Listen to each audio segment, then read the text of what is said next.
میت کی پیشانی پر کلمہ لکھنا، میت کی پیشانی پر کلمہ طیبہ لکھنا کیسا ہے محمد عزیر؟ جائز نہیں ہے، اس کا کوئی ثبوت نہیں ہے۔ میت کے جو احکام قرآن و سنت سے ثابت ہیں، ہمیں ان کو فوکس کرنے کا حکم ہے، ان میں ایڈیشن نہیں کر سکتے آپ۔ تو اس لیے میت کو بس غسل دیا جائے، کفن دیا جائے اور جنازہ پڑھ کے اس کو دفن کر دیا جائے، اور قبر پہ کھڑے ہو کر اس کے لیے دعائے مغفرت کی جائے اور واپس آ جائیں، اور جو پھر زندگی پڑی آپ کے لیے، آپ کے پاس، اس کے لیے سال ثواب کے لیے، دعاؤں کے لیے۔ کیا خودکشی کی موت مقدر ہے؟ کیا یہ بات صحیح ہے کہ خودکشی کی موت بھی مقدر کی موت ہے؟ محبوب پاشا انڈیا سے۔ جی بالکل صحیح ہے، ہر چیز مقدر میں ہے۔ اللہ کو پتا ہوتا ہے یہ نالائق آدمی غموں کو برداشت نہیں کرے گا اور میرے حکم کو توڑے گا، اور پھر اپنے آپ کو گولی سے مارے گا یا جلا کے مارے گا اور پھر جہنم میں جائے گا۔ تو اللہ کو یہ بات پہلے سے علم ہے، تو اسی کے حساب سے ہوتا ہے۔ تو اس کا یہ مطلب نہیں ہے کہ اللہ انسان کو مجبور کرتے ہیں کہ تو خودکشی کرے گا، اللہ مجبور نہیں کرتے، لیکن اللہ کو پتا ہوتا ہے۔ تو خودکشی کرنے والے کو نہیں پتا ہوتا کہ میں کس طرح مروں گا، وہ اپنے اختیار سے اپنے آپ کو گولی مار کے ہلاک کر رہا ہوتا ہے یا کسی اور طریقے سے۔ تو اگر وہ قیامت کے دن کہہ دے اللہ تعالیٰ سے کہ اللہ میری تو تقدیر میں لکھا ہوا تھا خودکشی سے مروں گا، تو مجھے جہنم میں کیوں ڈال رہا ہے؟ تو اللہ کہے گا یہ تو مجھے پتا تھا، تیری تقدیر میں لکھا ہے، تجھے تھوڑی پتا تھا، تو نے تو اپنے اختیار سے ایک کام کیا ہے۔ تو اس لیے ہمیں تقدیر کا چونکہ علم نہیں ہے، اسی وجہ سے ثواب بھی ملتا ہے نیکی کا اور گناہ کا عذاب بھی ملتا ہے۔ اس پر بھی میں تفصیل سے کلپ ریکارڈ کروا چکا ہوں، وہ ڈیٹیل میں آپ سن لیے گا۔ اس طرح لکھے نا، جب ہم تقدیر میں جب ہر چیز پہلے سے لکھی ہوئی ہے تو ہمیں گناہ کیوں ملتا ہے، اس طرح کوئی لفظ سرچ کریں گے میرے نام کے ساتھ تو وہ آ جائے گا، وہ ذرا مدلل کلپ ہے۔ والد کی قبر پر سلام کہنا، قبرستان میں اپنے والد کی قبر پر سلام کرنا کیسا ہے؟ علی صاحب کراچی سے۔ دیکھیں ہمیں نبی صلی اللہ علیہ وسلم کی صحیح حدیث سے پتہ چلتا ہے کہ جب قبرستان جاؤ تو السلام علیکم یا اہل القبور، تو ہول سیل کے حساب سے نا سارے قبرستان کے مردوں کو ہمیں سلام کا حکم ملتا ہے، تو اسی پر ہمیں اکتفا کرنا چاہیے۔ الگ سے قبر پہ جا کے میت کو سلام کرنے کا میرے علم میں کوئی روایت ہے نہیں، تو ہم کیوں ایسا کام کریں جو جس میں بدعت کا شائبہ بھی ہو سکتا ہے کچھ لوگ اس پہ دلائل دیں کہ نہیں اس میں حرج کیا ہے کہ جب الگ سے ہول سیل کے حساب سے سارے مردوں کو سلام ہو سکتا ہے تو اسپیسیفک کسی قبر والے کو بھی سلام ہو سکتا ہے۔ دیکھیں اسپیسیفک سلام نبی صلی اللہ علیہ وسلم کے لیے تو ثابت ہے، اور اسی طرح حضرت ابو بکر عمر جو آپ صلی اللہ علیہ وسلم کے پہلو میں، ان سے اجماع سے ثابت ہے کہ ان کو بھی سلام کیا جائے گا۔ باقی قبر پہ اپنے والدہ یا والد کی قبر پہ جا کے اسپیسیفک ان کو خطاب کر کے سلام کرنا، تو میں نہیں کہہ رہا کہ یہ بدعت عمل ہے، لیکن ثابت بھی نہیں ہے۔ تو اس لیے بہتر یہی ہے کہ اس بارے میں نا جتنا حدیث میں ہے بس اسی پر اکتفا کیا جائے، یہ طریقہ اسلم ہے، یہ محفوظ طریقہ ہے۔ تو آپ جب قبرستان جائیں تو سب کی نیت کر کے سب کو السلام علیکم یا اہل القبور کہہ دیا کریں، بس اتنا۔ قرآن پڑھنے کی حقیقت، جنازے کے سامنے جو لوگ قرآن پڑھتے ہیں یا سورہ یاسین پڑھتے ہیں، کیا یہ عمل حدیث سے ثابت ہے یا بدعت ہے؟ عبد الصمد صاحب نے انڈیا سے۔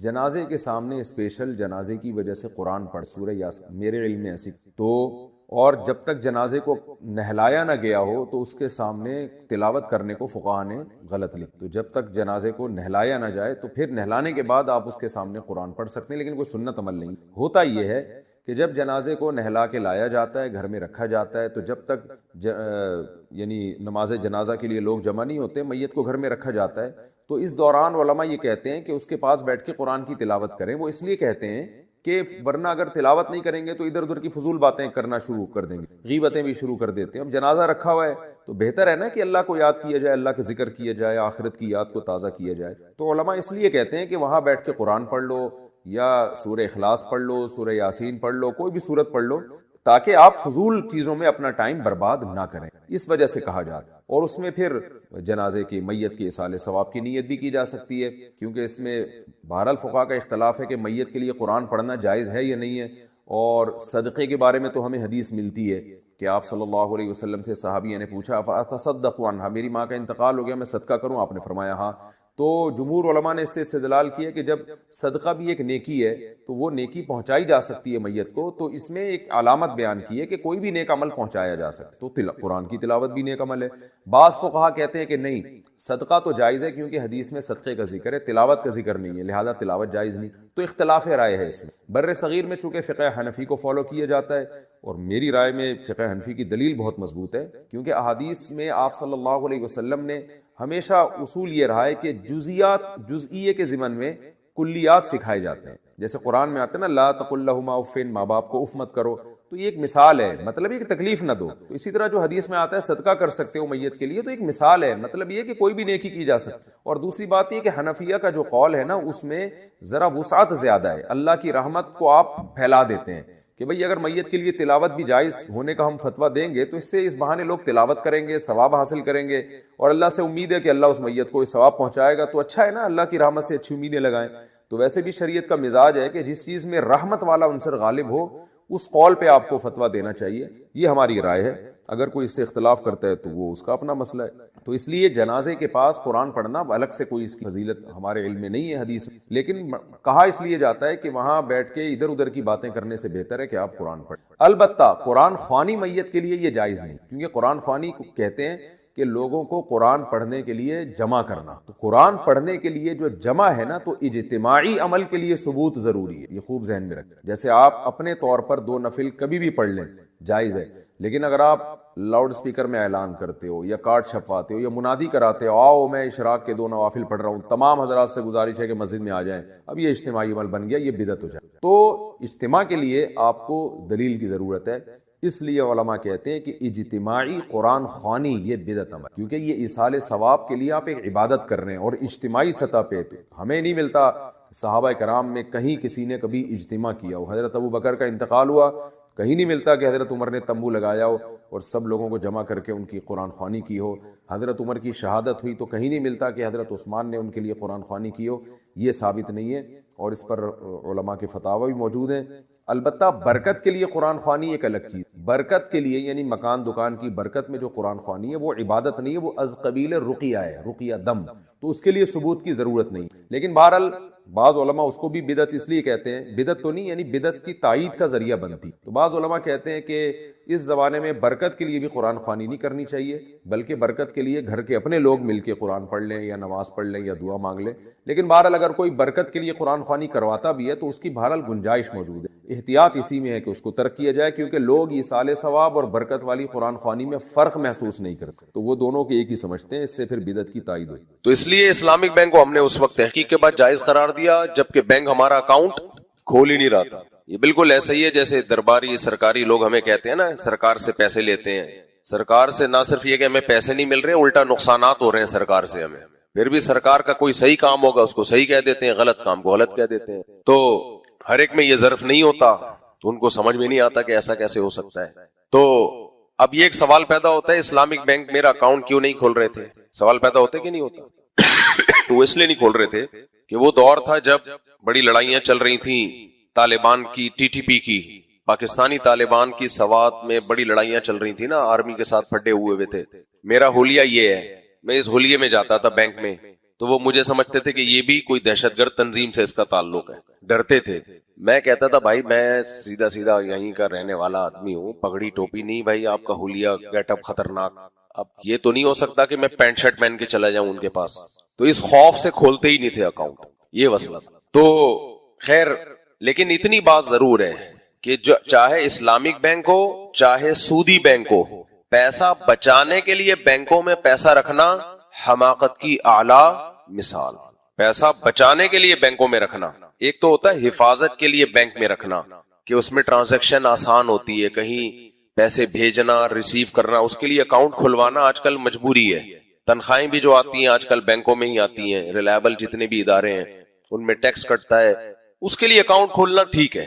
لیکن اگر میرے بھائی اس نیت سے اکاؤنٹ کھولتے ہو یا اس میں پیسہ چھوڑتے ہو کہ سیونگ اکاؤنٹ ہے کل پیسہ اس میں بڑھ جائے گا، تو ابھی سے آپ کو حماقت کا ایوارڈ میری طرف سے گفٹ. سمجھ رہے ہو؟ کیونکہ پروفٹ کا جو مارجن ہے وہ اتنا تھوڑا ہوتا ہے سودی بینکوں میں اور اسلامی بینکوں میں، دونوں میں. اچھا ہو سکتا ہے کوئی بینک کے کوئی مینیجر صاحب میرا یہ بیان سن کے غصہ کر رہے ہوں، میں ان سے کہوں گا آپ نے بھی سیونگ اکاؤنٹ میں اپنے پیسے نہیں رکھوائے ہوں گے بچانے کے لیے، محفوظ کرنے کے لیے تو رکھوائے ہوں گے، پیسہ بچانے کے لیے بزنس کے پوائنٹ آف ویو سے آپ بھی نہیں رکھو گے. اس لیے آپ کو پتا ہے کہ مفتی صاحب صحیح کہہ رہے ہیں بالکل.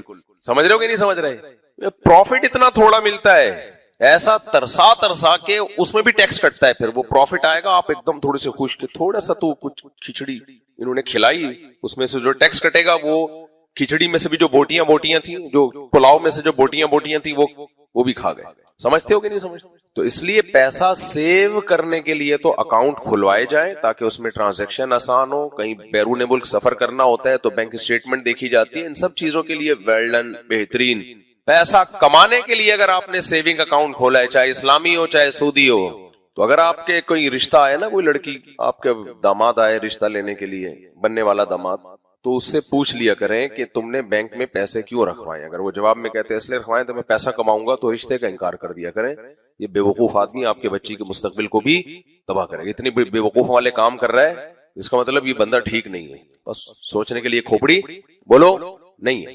بچائے کیسے جائیں پیسے؟ پھر میرا یہ ٹاپک نہیں ہے لیکن بیچ میں آ گیا تو میں بتا رہا ہوں. کسی بھی طریقے سے بچا لو بھائی. گولڈ خرید لو, کچھ نہیں سریا لے کے ڈال دو. وہ سریا بھی کافی مہنگا ہو جائے گا 1 سال میں, سمجھ رہے ہو؟ یہ سریا نہیں ہوتا, یہ لے کے کہیں ڈال دو. آپ کو جگہ نہیں ہے, لوہا خرید لو یار, گھر میں ایک کمرے میں لوہا خرید کے ڈال دو, اگلے سال وہ بھی زیادہ پروفٹ دے جائے گا. بھوسی ٹکڑے خرید لو یار, 1 سال کے بعد وہ بھی پروفٹ دے کے جائیں گے. نہیں آئی سمجھ میں؟ بھوسی ٹکڑے خرید لو. تجربے ہو چکے ہیں, تجربے جن لوگوں نے کیے ہیں نا وہ روئے ہیں بےچارے. 5 سال کے لیے بینک میں پیسہ باؤنڈ کر دیا, 5 سال کے بعد ڈبل ہو جائیں گے, جب ملے تو وہ ایسا روئے. تو چاہے اسلامک بینک ہو چاہے سودی بینک ہو, مقصد ان کا پیسہ کمانا ہے, کما کے آپ کو دینا نہیں ہے. یہ ذہن میں رکھو. لوگ اسلامک بینک پہ اعتراض کرتے ہیں, یہ تو پیسہ کما رہے ہیں, یہ تو یہ کر رہے ہیں, یہ تو حرام ہے. میں نے کہا بھائی پیسہ کمانا کہاں سے حرام ہو گیا؟ اگر جائز طریقے سے ہے. اسلامک بینک 6 بنیادی عقود پہ معاملہ کرتا ہے, تو وہ بنیادی عقود پریکٹیکلی اس میں ہو رہے ہوتے ہیں, لیکن وہ صدقہ خیرات کا ادارہ نہیں ہے, وہ نوٹ چھاپنے کا ادارہ ہے. جیسے جو ملٹی نیشنل کمپنیاں آپ کو جو چیزیں بیچتی ہیں, خوراک وراک بیچتی ہیں, ہم بتاتے ہیں ملٹی نیشنل کمپنیوں میں اگر کوئی کمپنی پیکنگ کی چیزیں بیچ رہی ہے, کھانے پینے کی پیکنگ کی چیزیں, دودھ پیکنگ کا اور جتنی چیزیں پیکنگ کی, تو پیکنگ کی چیزیں ساری دنیا کے ڈاکٹر منع کر رہے ہیں مت کھاؤ. کہہ رہے ہیں کہ نہیں کہہ رہے؟ اس میں کیمیکل ڈالے جاتے ہیں پریزرو کرنے کے لیے, اس کو سیو کرنے کے لیے. وہ کیمیکل ہماری باڈی کو نقصان دیتے ہیں. کیا خیال ہے؟ سب کہہ رہے ہیں کہ نہیں کہہ رہے؟ پیکنگ کا دودھ مت پیو. آپ کہو یہ مفتی صاحب کیا باتیں لے کے بیٹھ گئے. بھائی یہ میں شریعت ہی کو ایکسپلین کر رہا ہوں اپنی مثالوں کے ذریعے. لیکن کیا اس کی وجہ سے ان کمپنیوں کے کاروبار کو کوئی حرام کہتا ہے؟ بولو نہیں, کوئی بھی حرام نہیں کہتا. پیکنگ کا دودھ بیچنا جائز, پیکنگ کی کریم بیچنا.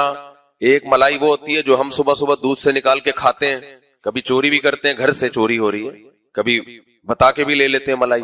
یہ ایک ملائی ہے. ایک ملائی ہے ڈبہ پیک آ رہی ہے. صحت کے لیے کون سی اچھی ہے, ڈبہ پیک یا چوری والی؟ جو میں چوری کرتا ہوں وہ والی زیادہ اچھی ہے. یہ جو ڈبہ پیک بلائی ہے, اس کو تو پتہ نہیں بلائی ہے بھی کہ نہیں ہے, کیا نکالا جا رہا ہے. ہوگی کوئی اچھی چیز ہی ہوگی, لیکن میں نے بڑے بڑے ڈاکٹروں سے سنا ہے جو صحیح ریسرچ کر کے انہوں نے کہا ہے پیکنگ کی تمام چیزیں پہلی فرصت میں چھوڑ دینی. دودھ کھلا استعمال کرو. اس کے خلاف, اس دودھ کے خلاف اتنا پروپیگنڈا کمپنیوں نے کیا ہے. جراثیم والا دودھ ہے, بیکٹیریا ہوتے ہیں, ڈبے کا دودھ پیو. ڈبے کے دودھ کو بیکٹیریا لفٹ کرانے کے لیے تیار نہیں ہے. اب جراثیم بھی وہیں آتے ہیں جہاں انہیں کچھ نظر آتا ہے. اس ڈبے کو دودھ کو کھول کے رکھ دو, خراب ہی نہیں ہوتا. تبھی میں لوگوں سے کہتا ہوں جس دودھ کو جراثیم بیکٹیریا لفٹ نہیں کرا رہا, اس دودھ کو آپ ڈبل قیمت پہ خرید کے پی رہے ہو. نہیں آ رہی سمجھ میں؟ او بھائی بیکٹیریا بھی جہاں پروٹین ہوگا صحیح نیچرل فارم میں, وہاں بیکٹیریا کیوں نہیں آئے گا؟ بلکہ آپ تجربہ کرو اپنے گھر میں, دودھ کی کھلے دودھ ہو نا, اس میں پیکنگ کا دودھ ڈال دو. کیمیکل نہیں ڈالو جو کیمیکل پیکنگ کے دودھ میں ہے, بلکہ دودھ ڈال دو, تو بھی آپ کا یہ دودھ خراب نہیں ہوگا. دودھ جو خراب نہیں ہو رہا یہ کیمیکل ہے ایک, جس کی وجہ سے دودھ میں وہ کیمیکل ملایا جاتا ہے, جس کی وجہ سے دودھ خراب نہیں ہوتا. پی لو آپ, میں منع نہیں کر رہا, حرام نہیں قرار دے رہا, لیکن بھائی جب تک کھلا دودھ مل رہا ہے اس میں گوالا کیا ملا دے گا؟ پانی ملا دے گا نا زیادہ سے زیادہ. تو کیا ہو گیا, پانی ملا دیا. شکر کرو پانی مل گیا تمہیں. اس بہانے جائز نہیں ہے پانی ملانا, اس میں ایک مثال دے رہا ہوں. اس لیے آرگینک چیزوں پہ رہو. میرا ٹاپک نہیں ہے, تھوڑا سا کھسک رہا ہوں میں ٹاپک سے. پہلے زمانے میں 99 سال لوگ زندہ رہا کرتے تھے, 100 سال, 110 سال کے بزرگ تو ہمارے محلے کے نمازی تھے. وہ بھی انتقال بیماری سے نہیں ہوا, گر کے کولے کی ہڈی ٹوٹی اس سے انتقال ہوا ہے, ورنہ ان کا پروگرام دنیا سے جانے کا بولو نہیں تھا. کیا وہ ڈبے کی چیزیں استعمال کر کے 110 سال تک پہنچے ہیں؟ یہی جراثیم والا کھلا دودھ پیا انہوں نے. کمپنیوں کے اپنے فائدے ہوتے ہیں جو انہوں نے ایک ہائپ کریٹ کی ہوتی ہے. کبھی کافی کے فضائل، کبھی چائے کے فضائل. ایک زمانے میں سگریٹ کے فضائل چلا کرتے تھے. پرانے اخبار اٹھا کے دیکھو، تھروٹ انفیکشن سگریٹ ختم کرتی ہے، پتہ نہیں کیا کیا. وہ تو ڈاکٹروں کو عقل آئی، انہوں نے مہم چلا رہے کیا لگا دیا لوگوں کو کس چیز پہ. تو اس لیے لائف اسٹائل بھی دیسی اور خوراک بھی دیسی. سمجھتے ہو کہ نہیں سمجھتے؟ کوکنگ آئل ہے آپ کے سامنے، ایک ہے دیسی گھی. دیسی گھی میں اتنے ڈرامے شروع ہو گئے ہیں. ابھی کیا میں ٹاپک سے ہٹ رہا ہوں یار، اب تھوڑا سا صحت کی بات کرنے دو، آپ کے فائدے کی بات ہے. دیسی گھی بھی عجیب عجیب لوگ کہتے ہیں ڈبہ کھولا ایک دم خوشبو کے بھگو کے دیسی گھی. او بھائی ایسنس ڈالا ہے اس میں خوشبو کے لیے، الگ سے کیمیکل ڈالا ہے.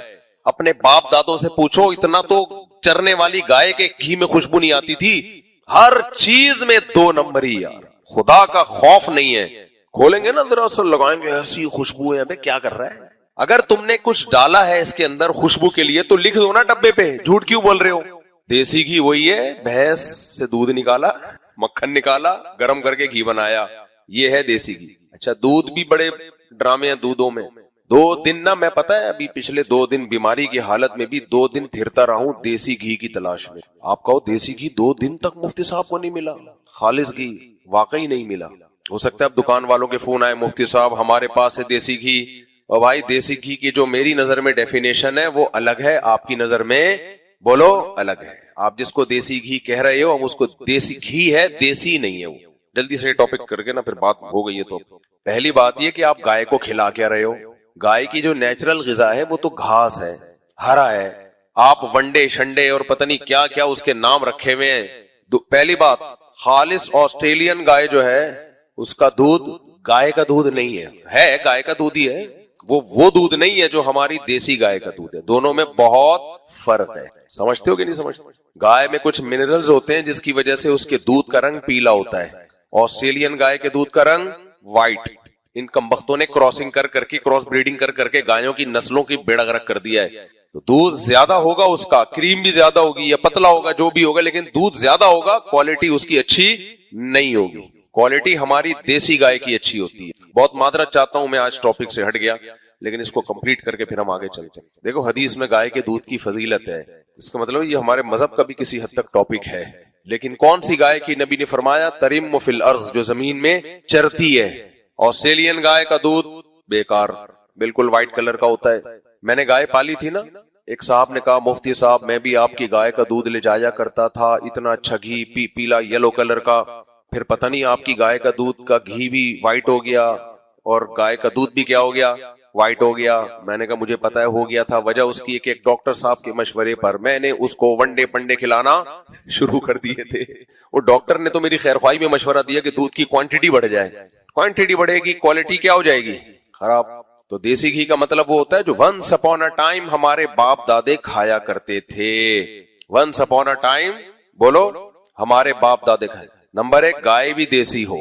نمبر 2 کھاتی بھی کیا ہو، دیسی یعنی گھاس کھاتی. نمبر 3 اس گائے کو دھوپ بھی ملتی ہو، چلتی پھرتی بھی ہو. ان تمام شرطوں کے بعد جا کے جب دودھ نکلے گا اور پھر اس دودھ سے گھی نکلے گا از کالڈ دیسی گھی. سمجھتے ہو کہ نہیں سمجھتے؟ اس میں کوئی خوشبو کے لیے ایسنس نہ ڈالا ہو. خیر ہم کہاں نکل لیے. لیکن یہ والا گھی بہت کم مارکیٹ میں مل رہا ہے. ہو سکتا ہے کسی کے پاس ہو، میں کسی کا انکار نہیں کرتا، لیکن گھی کے نام پہ منجن بہت زیادہ بک رہا ہے ڈبوں میں. کیا خیال ہے، بک رہا ہے کہ نہیں بک رہا؟ اور کمپنیاں جو دودھ بیچ رہی ہیں اس پر تو ہم ایمان لے کر آئے ہیں کہ یہ دودھ ہے. باقی اس دودھ کا جو بیڑا غرق کیا جاتا ہے، گائے سے نکلنے کے بعد اس کو پکایا جاتا ہے، اتنی ہیٹ پہ اس کو گرم کیا جاتا ہے، پھر اس میں کچھ کیمیکل ملائے جاتے ہیں، جو بیڑا غرق ہونا تھا وہ. ہاں اس میں یہ ہے کہ کچھ کمپنیاں اچھی ہیں، ان کا دودھ کم نقصان دہ ہے، کچھ کا زیادہ نقصان دہ. ایک نقصان تو ڈاکٹروں سے ہم نے سنا ہے، آپ کہہ سکتے ہیں وہ بھی آپ کا ٹاپک نہیں ہے لیکن ڈاکٹروں کا تو ہے نا. ڈاکٹروں سے ہم نے سنا ہے کہ کینسر میں ان ڈبے اور پیکنگ کی چیزوں کا بہت بڑا دخل ہے. جو کینسر پھیل رہا ہے نا، جو پیکنگ کی چیزیں ہم کھا رہے ہیں نا، اس میں بہت بڑا دخل. میرے بھائی گوشت بھی اچھا پیکنگ کا نہیں ہے، گوشت بھی وہ اچھا ہے جاؤ ذبح کرو اور کھا جاؤ. جانور کاٹو اپنے مبارک ہاتھوں سے. یا قصائی کوئی ایسی جگہ ہیں ہم نے دیکھا ہے روزانہ جانور آتا ہے کٹتا ہے اور قصائی شام تک سارا گوشت بیچ کے فارغ ہو جاتا ہے. اچھا اس میں بھی ایک ڈرامہ ہے. بعض دفعہ قصائی وہ گائے لے کر آ رہا ہے جو سارا دن کچرا کھاتی ہے. نبی صلی اللہ علیہ وسلم نے اس جانور کا گوشت کھانے سے منع کیا جو گند بلا کھاتا ہو. اب میں آپ کو وہمی نہیں بنا رہا, آپ چپکے سے قصائی سے گوشت خرید کے لا کے کھا لیا کریں, حلال حرام کا مسئلہ نہیں ہے, لیکن جب میرے سامنے یہ کہا کرو نا کہ یہ خالص گوشت ہے, تو پھر بہت سوچ سمجھ کے کہا کرو. آپ جس کو خالص سمجھ رہے ہوتے ہو وہ ہمارے معیار پہ خالص بولو نہیں ہوگا. کچرا چننے والی جو جانور, کچرا کھانے والے جو جانور ہوتے ہیں نا, آپ نے دیکھا ہوگا کچرا کھا رہے ہیں, تھیلیاں بھی کھا رہے ہیں, گند بھی کھا رہے ہیں, سڑے ہوئے پھل بھی کھا رہے ہیں. ان جانوروں کے گوشت میں اس کے اثرات آتے ہیں. جانور وہی اچھا ہے, گائے کی خوراک گھاس پھوس ہے بھائی, اس کو گھاس کھانے دو خدا کے بندو, یا پھلوں کے چھلکے کھلا دو اس کو. اتنی کیا کیا کھلایا جا رہا ہے. ایسے ایسے جانور قربانی کے لیے تیار ہوتے ہیں کہ آپ اپنے باریک سے لڑکے کو ڈال دو وہاں, بولو یار اس کو یہ تیار کر دے تو. بعض لڑکے کراچی کے اتنے باریک دبلے پتلے, میرا بھانجا ہے نا بہت باریک سا, میں ایک فارم ہاؤس گیا, وہ بیل تیار ہو رہے ہیں قربانی کے لیے موٹے, ان کو بیلوں کو دیسی گھی آلو ٹھوسا جا رہا ہے, ان کو ٹھوسا جا رہا ہے. وہ نہیں کھا رہا, کہہ رہے نہیں کھا, تیرا باپ بھی کھائے گا, کیونکہ اس نے بیچنا ہے اس کو موٹا کر کے. بتاؤ اس کا گوشت کسی کام کا رہے گا؟ کسی کام کا گوشت نہیں. کھڑے کھڑے کھلایا جاؤ کھلایا جاؤ کھلایا جاؤ. تو میں اپنے بھانجے کو لے گیا, میں نے کہا یار اس کو بھی پال دے یار, تو کتنے پیسے لے گا؟ 1 سال کے لیے تمہارے حوالے کر رہا ہوں, پیسہ بتا خالی, تو اس کو ایسا بنا دے. بن جاتے ہیں بندے بھی بن جاتے ہیں, بنا دے گا یہی چیزیں کھلا کھلا کے ٹھوس ٹھوس کے گول, لیکن نہ چلنے کے قابل, بولو دماغ بالکل غبی. تو وہ جانور ہوتا ہے جو چلے پھرے چرے, وہ اتنی جلدی بڑا نہیں ہوتا. خیر, تو میں اس لیے یہ کہہ رہا تھا کہ اس زمانے میں اگر کوئی شخص کہہ رہا ہے نا ہم خالص مال بیچتے ہیں, تو آپ اس کو بولا کرو کہ جھوٹ بولنے پر میں آپ کو سلوٹ کرتا ہوں. بہت خوشی ہوئی آپ نے جھوٹ بول, پوری بات بتاتا کوئی نہیں ہے. یہ اللہ کا شکر ہے, مجھے بتا دیتے ہیں تھوڑا سا لوگوں کے دل میں, جن لوگوں کے دل میں محبت ہے وہ بتا دیتے ہیں, اچھے لوگ ہیں. میں ایک دو جاننے والوں کے پاس گیا, میں نے کہا دیسی گھی خالص ہے, انہوں نے کہا خالص ہے, لیکن ونڈا کھلا رہے ہیں گائے کو, تو اس لیول کا نہیں ہے مفتی صاحب جس لیول کا آپ سمجھ رہے ہو. اچھے لوگ ہیں الحمدللہ. مجھے خوشی ہوئی کہ چلو یار جو جتنی بات ہے اتنی بتا دی. تو خیر, دیسی گھی کھایا کرو, خدا کی قسم بہت خاندانی چیز, بہت خاندان. تو بچوں کو کھلایا کرو, ایسے ٹماٹر ہو جائیں گے لال ٹماٹر. خیر, تو میں جو اصل بات کر رہا تھا وہ یہ کر رہا تھا کہ کمپنیاں پیکنگ کی چیزیں بیچ رہی ہیں, ڈاکٹر کہہ رہے ہیں اس میں صحت کو نقصان ہے, لیکن کوئی مفتی ان چیزوں کو حرام کہہ سکتا ہے؟ بولو, حرام کوئی نہیں کہے گا بھائی. کمپنی بتا رہی ہے کہ یہ ہم نے اس میں ڈالا ہے, اب تم خود تحقیق کر لو, فائدے مند ہے نقصان دہ, ہم نے تھوڑی ذمہ داری لی ہے. تبھی آج تک کوئی مفتی اس کو حرام نہیں کہتا. تو اسلامک بینکوں کا بھی یہی حال ہے, حرام نہیں کہا جائے گا اس کو. نا بھائی, حرام کے لیے خالص سود ہونا ضروری ہے, وہ نہیں ہے تو کیسے حرام کہہ دیں. لیکن کیا ہم یہ کہیں کہ آپ اپنے پیسے سیونگ اکاؤنٹ میں رکھ کے نوٹ چھاپا کرو, یہ مشورہ دے دیں؟ نا نا نا نا نا. ہم کہتے ہیں کہ ملٹی نیشنل کمپنیاں جو چیزیں بیچ رہی ہیں وہ صحت کے لیے نہیں بیچ رہی, وہ پیسہ کمانے کے لیے بیچ رہی ہیں. اگر آپ نے بزنس کیا اور اس میں آپ کو جھوٹ بول کر مال بیچنا پڑ رہا ہے, تو یہ جھوٹ بول کے مال بیچنا آپ کی بزنس میں ترقی کا ذریعہ تو بنے گا, لیکن بزنس سے جو آپ نے نیت کی تھی آخرت, اس نیت میں کیا یہ بن رہا ہے؟ رکاوٹ بن رہا ہے. تو ایسی ارننگ جس میں آخرت ضائع ہو رہی ہے, اس ارننگ کی طرف آپ نے قدم نہیں بڑھا. آپ شراب کا بزنس نہیں کر سکتے, آپ سود کا بزنس نہیں کر سکتے, جھوٹ بول کے مال بولے نا بھائی نہیں بیچ سکتے. نبی صلی اللہ علیہ وسلم ایک دفعہ لیٹے ہوئے اور آپ غضب سے بیٹھ گئے. آپ نے فرمایا ثلاث لا یکلمہم اللہ یوم القیامت ولا یزکیہم ولا ینظر الیہم ولہم عذاب علیم. 3 آدمی ایسے ہیں جن کی طرف اللہ قیامت میں رحمت کی نظر بھی اٹھا کے نہیں دیکھے گا, ان کے گناہوں کو معاف نہیں کرے گا, ان کے لیے دردناک عذاب ہے. 3 دفعہ آپ نے جملہ دہرایا تو حضرت ابو ذر غفاری بیٹھے ہوئے تھے, انہوں نے عرض کیا یا رسول اللہ خابوا وخسروا من هم یا رسول اللہ, یہ لوگ تو بالکل ہی برباد ہو گئے, تباہ ہو گئے, یہ کون لوگ ہیں؟ تو ان میں آپ نے ایک اس شخص کا نام ذکر کیا, فرمایا المنفق سلعتہ بالحلف الکاذب, جو جھوٹی قسم اٹھا کے اپنا مال بیچتا ہے. کتنی بڑی وعید ہے بھائی. آج ٹوپی کرانے کو ایک کمال سمجھا جاتا ہے, چونا لگانا, ٹوپی کرانا, یہی مارکیٹ میں یہی الفاظ چل رہے ہیں نا, الو بنا دیا, چونا لگا دیا, ٹوپی کرا دی, یہی کچھ چل رہا ہے. تو آپ نے تجارت کے دوران جھوٹ بولو بھائی, اس سے ارننگ کم ہوگی, جتنی ہوگی اس میں برکت ہوگی. دیکھو برکت ایک الگ, برکت کا انگلش میں ترجمہ نہیں ہے کیونکہ انگریز برکت کو مانتے نہیں, برکت کیا ہے؟ ایک آم کی کلی زمین میں لگائی، لاکھوں آم پیدا ہو گئے، حالانکہ نظر نہیں آ رہے تھے. تو اللہ نے قرآن میں فرمایا کہ اللہ ایسے لوگوں کے مالوں کو بڑھاتا ہے جیسے گندم کے ایک دانے سے 100 دانے پیدا ہوتے ہیں. ایسے اللہ تعالیٰ بڑھاتا ہے. ایماندار تاجر کا جو مال میں برکت اس سپیڈ سے ہوتی ہے، اتنی سپیڈ سے مال میں برکت ہوتی. تو پہلا آپ نے التزام کرنا ہے کہ تجارت میں جھوٹ بولو بھائی نہیں. رشوت دینا بعض صورتوں میں جائز ہے. کسٹم میں آپ کا مال پھنسا ہوا ہے، کسٹم کا جو آفیسر ہے وہ رشوت لیے بغیر مال کو کلیئر ہی نہیں کر رہا اور آپ حق پر ہیں، وہ زبردستی کر رہا ہے آپ کے ساتھ.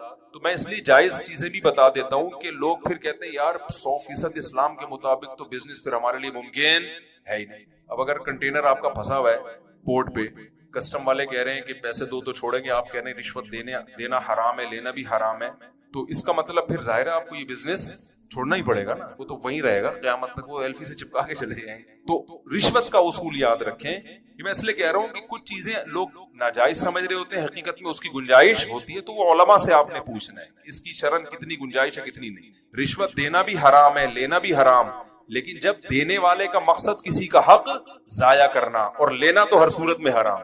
تو جب آپ کا مقصد کسی کا حق ضائع کرنا نہیں ہے بلکہ اپنا حق لینا ہے جو بالکل جائز حق ہے، تو پھر علماء کہتے ہیں کہ لینے والے کو گناہ ملے گا، دینے والے کو گناہ نہیں ملے گا. سمجھ میں آ رہی ہے؟ تو پھر ایسی مجبوری میں علماء بھی کہتے ہیں بھائی اس میں وہ تو اس کا قصور ہے نا، وہ آپ کا جائز حق بھی آپ کو نہیں دے رہا. لوگ ہم سے مسئلہ پوچھتے ہیں، یار گورنمنٹ میں میری جاب مل گئی ہے، میں اور امتحان پاس کر کے میرٹ کی بیس پہ میں گیا ہوں، وہاں صرف رشوت کی بیس پہ کسی نااہل کو لا کے بٹھایا جا رہا ہے، تو کیا ہمارے رشوت دینا جائز؟ میں کہتا ہوں یار آپ کا جائز حق ہے، آپ اس کے اہل ہیں. وہ رشوت دے کے ایک نااہل آدمی کے آ جائے تو اس سے بہتر نہیں ہے کہ آپ کتے کے منہ میں ہڈی ڈال لی ہے نا، ٹھیک ہے نا، وہ چپ ہو جائے گا. تو آپ دے کے اپنا جائز حق وصول کر سکتے. تو اس لیے علماء سے پوچھا کریں کہ اس میں جو ہے نا کافی چیزیں تفصیل ہوتی. تو پہلا کام کیا کرنا ہے بھائی؟ جھوٹ بولے نا بھائی. دوسرا کام یہ کرنا ہے کہ تجارت کے مذہب کا حصہ ہے، فضیلت مذہب نے بیان کی، تو عبادت سمجھ کے کرنا ہے. اور عبادت تھوڑی اچھی ہوتی ہے زیادہ اچھی. میں بڑے بڑے تاجروں سے ملا ہوں، ان سے میں پوچھتا تھا آپ اتنا 20 کروڑ ہماری آمدن ہے ماہانہ. میں نے کہا یہ جو آپ کی ماشاءاللہ آپ 5 کروڑ کما رہے ہو، اس کو 20 کروڑ کر سکتے ہو؟ کہہ رہے ہاں اگر پلاننگ کریں بیٹھ کے کریں تو 20 بھی ہو سکتے، لیکن چھوڑو یار جب اللہ نے اتنا دے دیا تو کیا ضرورت. میں کہتا ہوں یہ آپ 5 کروڑ چپنے پیٹ کے لیے کما رہے ہو، اس لیے آپ اس کو بڑھانے کی فکر، آپ 5 کروڑ کو پلاننگ کر کے اگر 20 پر لے جا سکتے ہو 20 پہ لے جاؤ. وہ 15 کروڑ میں تو مذاق میں کہتا ہوں مجھے دے دینا، مذاق میں حقیقت میں نہیں بھائی. وہ 15 کروڑ آپ اور اچھا کھا لو، آپ جناب مدارس بنا لو، آپ یتیم خانے بناؤ، آپ ہاسپٹل بناؤ، آپ ٹرسٹ میں دے دو، آپ ایک ٹرسٹ بنا لو. تو کیوں اپنی دیکھو غیر مسلم تاجر اپنی تجارت کو کبھی محدود بولے نا. یہودی کبھی کرے گا یار 5 کروڑ کما چھوڑا یار، وہ کہے گا 5 کروڑ کے 25 کیسے ہو جائیں.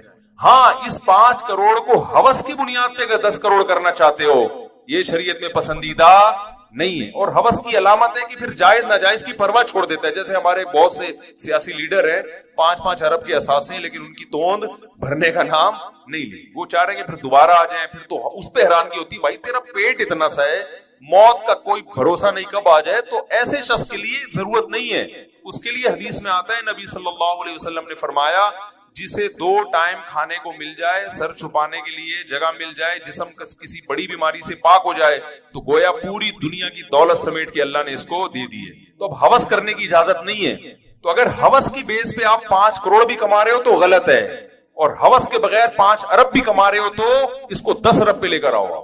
کیونکہ دنیا کی لگام مسلمانوں نے اپنے ہاتھ میں لینی ہے. تو یہ لگام دنیا کی اپنے ہاتھ میں لینے کے لیے 8-10 کروڑ کی تجارت کافی نہیں ہے. تو بڑھاؤ اس کو. ہاں اعتدال ضروری ہے کہ اتنا اس میں فکر نہ ہو جائے کہ نمازیں ضائع ہوں، صحت خراب ہونا شروع ہو جائے، بیوی بچوں کو ٹائم ہی دینا چھوڑ دیں. ابھی واقعہ سامنے آیا، ایک صاحب سارا دن بزنس میں لگتا تھا ان کا. صبح جب گھر سے صبح نکلتے بچے سو رہے ہوتے تھے، جب گھر آتے تو بچے سو چکے ہوتے، سارا دن دکان میں. تو ایک دن بچوں کی آنکھ کھلی، امی سے پوچھ رہے یہ صاحب کون ہے جو بغیر پوچھے گھر میں آ جاتے ہیں. اور ایسا نہ ہو، وہ تو عبادت کرنے کی اجازت نہیں ہے اتنی زیادہ کہ آپ سب کے حقوق ضائع ہونا. تو بعض تاجروں نے ہوس میں، یہ نہیں کہ آخرت کے لیے، دنیا کی ہوس میں تجارت کو اتنا مسلط کر لیا کہ دماغ ان کا ہر وقت کھوپڑی ان کی گھومتی رہتی، نہ صحت کی پرواہ، نہ ان کو بیوی بچوں کی پرواہ، پاگل ہو گئے. اجملوا فی الطلب وتوکلوا علیہ، حدیث میں آتا ہے کمانے میں اعتدال سے کام لو اور اللہ پہ توکل، کہ اتنے گھنٹے میرے لیے اس کام میں صرف کرنا میری صحت اجازت دیتی ہے، بس اس کے بعد اللہ پہ توکل کروں گا کہ اسی میں اللہ مجھے انشاءاللہ نواز دے گا۔ پلاننگ پہ زیادہ زور لگاؤ، ٹھیک ہے نا، زیادہ ہدف کس کو بنانا ہے؟ پلاننگ۔ تو ہم دنیا میں جہاں بھی، میرے جو باہر سفر ہوتے ہیں تو زیادہ تر تاجر ہیں جو علماء کو باہر بلاتے ہیں بیانات کے لیے، ان کو اللہ نے وسائل دیے ہوتے ہیں، تو میں لوگوں سے کہتا ہوں یار اگر یہاں مسلمان تجارت نہ کرتے تو یہاں علماء کے تبلیغی سفر، جتنے مدارس چل رہے ہیں یہ کون چلا رہا ہے؟ یہ تاجر چلا رہے ہیں جہاں سے علماء پیدا ہو رہے ہیں۔ یتیم خانے، میں ترکی گیا، میں نے ترکی کا یتیم خانہ دیکھا جو عرب تاجر اور ترک تاجر چلا رہے ہیں۔ وہ یتیم خانہ دیکھ کے آپ بحریہ ٹاؤن بھول جاؤ گے۔ انسان کا تھوڑی دیر کے لیے وسوسہ آتا ہے یار میں بھی اگر یتیم ہوتا تو بڑا اچھا ہوتا۔ بحریہ ٹاؤن سے زیادہ سہولتیں یتیم خانے میں دی ہوئی ہیں، تو یہ سارے کام کون کرتا ہے میرے بھائی؟ تاجر کرتے ہیں۔ تو اس نیت سے آپ نے کمانا ہے۔ اور آخری بات کہہ کے میں اپنی بات کو ختم کرتا ہوں، قرآن میں اللہ نے جہاں تجارت کی فضیلت بیان کی، مسلمان تاجر کا ایک خاص وصف اللہ نے بیان کیا، آیا فی بیوت اذن اللہ ان ترفع ان یذکر فیہا اسمہ یسبح لہ فیہا بالغدو والآصال رجال لا تلہیہم تجارت ولا بیع عن ذکر اللہ واقام الصلاۃ۔ فرمایا اس زمین میں کچھ ایسے گھر ہیں جن کو مسجد کہا جاتا ہے، اللہ کا گھر۔ فرمایا اس میں کچھ ایسے مقدس لوگ رہتے ہیں جن کو تجارت اور خرید و فروخت، جو تجارت ہی کا دوسرا نام ہے، یہ اللہ کی یاد اور نماز سے غافل۔ دیکھو یہاں بھی اللہ نے نہیں کہا کہ ان مسجدوں میں کچھ ایسے لوگ ہیں جو سرے سے بزنس کرتے ہی نہیں، یہ ٹینشن انہوں نے پالی نہیں، یہ نہیں کہا اللہ نے۔ فرمایا ان میں کچھ ایسے مقدس لوگ ہیں جن کو تجارت نماز سے غافل نہیں، یعنی تجارت تو کرتے ہیں وہ لیکن نماز کے وقت میں وہ تجارت چھوڑ دیتے ہیں۔ یہاں بھی تجارت کی بھی فضیلت ہے کہ اللہ نے یہ بھی تو کہ مثال دے سکتے تھے کہ بہت سے نیک لوگ مسجدوں میں ایسے ہیں جو جاب جب کر رہے ہوتے ہیں تو باس کی پرمیشن کے بغیر ہی نماز پڑھنے آ جائے۔ بھائی کمانے کے تو بہت سارے ذرائع ہیں نا، یہاں بھی اللہ کمانے کے صرف ایک ذریعے کو ہائی لائٹ کر رہے ہیں، وہ کیا ہے؟ تجارت۔ تو ایسا لگتا ہے اللہ کی نظر میں مسلمان کے لیے تجارت کے علاوہ شاید ہیں بہت سے آپشن۔ میں مبالغے کی بات کر رہا ہوں کہ اللہ کی نظر میں مسلمان کے پاس کمانے کے لیے تجارت کے علاوہ کوئی آپشن ہے ہی نہیں۔ اللہ مثالیں ہی ساری تاجروں کی دے رہے ہیں، ورنہ پیسے کمانے کے تو 10 طریقے اور بھی ہیں، لیکن اللہ کہتے ہیں ایسے پکے نمازی ہیں کہ بزنس ان کو نماز سے غافل نہیں کرتا۔ تو بھائی مسلمان تاجر کی صفت ہے کہ جب حی علی الصلاۃ کا نعرہ لگتا ہے تو بزنس ختم۔ کتنی لمبی تاجروں کی لائنوں بھائی، نماز کسٹمر کی لائنوں، بھائی نماز کیا ہے؟ بولو بھائی۔ پہلے عبداللہ بن عمر رضی اللہ تعالیٰ عنہ مدینہ کی گلیوں میں گھومتے تھے تو وہ دیکھتے، یہ دور تھا حضرت عمر رضی اللہ تعالیٰ عنہ کا، اور ان کے بعد کوفہ کی گلیوں میں عبداللہ بن عمر کا یہ واقعہ ہے، یہ تو حضرت علی کا دور خلافت تھا۔ تو جیسے ہی اذان ہوئی نا دھڑا دھڑ دکانوں کے شٹر گرنا شروع، اسلامی دور تھا، خیر غالب تھی، تو عبداللہ بن عمر یہ آیتیں پڑھ کے خوش، ساری تجارتیں مسلمان کیا کرتے، جیسے ایک زمانے میں سعودی عرب میں ہوتا تھا نا، اب تو نہیں ہو رہا، اذان ہوئی اور دکانوں کے ٹھک ٹھک ٹھک آوازیں آتی تھی کہ نہیں آتی تھی؟ اب تو وہاں بھی اجازت، ہمارے مسلمان وہاں بھی گڑبڑ کرتے تھے تو وہ دکان بند کر کے اندر بیٹھ جاتے تھے، ہوٹل بند کیا اندر بیٹھ گئے۔ تو انہوں نے جب دیکھا نا ایسے دکانوں کے شٹر گر رہے ہیں، لوگ سب تجارت چھوڑ کے مسجد کی طرف بھاگ رہے ہیں، تو عبداللہ بن عمر حضرت عمر کے بیٹے فرماتے تھے تم ہی وہ مبارک لوگ ہو جن کے بارے میں قرآن نے کہا کہ ان مسجدوں میں کچھ ایسی مبارک ہستیاں ہیں کہ انہیں تجارت اللہ کی یاد اور نماز سے غافل۔ تو بھائی نماز کو فوکس کر، سمجھ رہے، تاجر کے لیے نماز پڑھنا بڑا مشکل کام ہے۔ ابھی تو دھندے کا ٹائم شروع ہوا ہے، ابھی تو کیا ہوا ہے، دھندے کا ٹائم شروع ہے، ابھی یہ مولانا صاحب بلا رہے ہیں مسجد میں کہ نماز پڑھیں۔ تو اللہ تعالیٰ سے دعا ہے اچھا مسائل سیکھیں علماء سے، کوئی ایسا بزنس نہ کریں جس میں سود لازم آ رہا ہو، جوا۔ 3 چیزیں اسلام میں بزنس میں، دیکھیں کچھ چیزیں تو سب مذہب میں حرام ہے، جھوٹ بولنا ہندو بھی کہتا ہے حرام ہے، الو بنانا ہندو بھی کیا کہتا ہے، حرام ہے، لیکن 3 چیزیں تجارت میں ایسی ہیں جو صرف اسلام نے حرام کی، دنیا کے دوسرے مذہب میں، اس میں ایک قمار، جوا، کوئی بھی ایسی بزنس جس میں جوئے کا عنصر آ رہا ہو، دوسرے مذاہب اجازت دیتے ہیں، اسلام اجازت۔ دوسری چیز ہے غرر، غرر کہتے ہیں غیر یقینی تجارت۔ مثال کے طور پر پرندہ ہوا میں اڑ رہا ہے، آپ کو پرندے شکار کرنے آتے ہیں، آپ نے کہا یہ جو پرندہ اڑ رہا ہے نا میں نے ہوا میں ہی تجھ سے خرید، اب یہ میری قسمت ہے تو پکڑ کے لائے کہ نہ لائے، تو یہ غیر یقینی چیز ہے۔ دپل کی تجارت ہے جسے کہتے ہیں، جو اسٹاک ایکسچینج میں ہو رہا ہے نا، بھائی شیئر قبضے میں آئے، فارورڈ سیل فیوچر سیل نہیں ہو رہی دوپل میں، وہ پتہ نہیں ہوتا کہ آگے ہوگا کیا. اسٹاک ایکسچینج میں شیئرز کی خرید و فروخت جائز ہے، لیکن اس کے کچھ اصول ہیں، ان اصولوں کے تحت بزنس ہوگا تو جائز ہوگا. یہ جو فارورڈ سیل اور فیوچر سیل ہو رہی ہے نا، کہ اگر ہفتے کے دن اس شیئر کی اتنی قیمت بڑھ گئی تو تم مجھے اتنے پیسے دے دینا، کم ہو گئی تو میں تمہیں اتنے پیسے دوں گا. یہ جو فارکس ٹریڈنگ ہو رہی ہے، کچھ سونا خرید کے بیچنے، نہ سونا آپ کے پاس آیا نہ آپ نے بیچا، ٹوپیاں کرانے کے علاوہ اور کوئی کام فرضی ہے نا. یہ غرر، جس میں غرر ہوگا یہ تو قبضے سے پہلے بے ہے، اس لیے ناجائز ہے. یہ غرر کی مثال میں نہیں آتا، لیکن غرر غیر یقینی میں آسان لفظوں میں سمجھا رہا ہوں، علماء کی اصطلاح میں مشکل ہو جائے گی، تو یہ بھی جائز نہیں. تیسرا ہے سود. پوری دنیا میں کی معیشت ہی سود پر ہے، اسلام سود کی اجازت. تو یہ تین چیزیں آپ نے اپنی بزنس سے نکال لی، اور ان چیزوں کے لیے جب تک آپ علماء سے رابطہ نہیں کریں گے آپ کو سمجھ بھی نہیں آئے. قمار کی ڈیفینیشن کیا ہے یہ علماء بتائیں گے، خود سے فیصلہ نہیں کیا جاتا. سود کی ڈیفینیشن کیا ہے، اسلامک بینکوں سے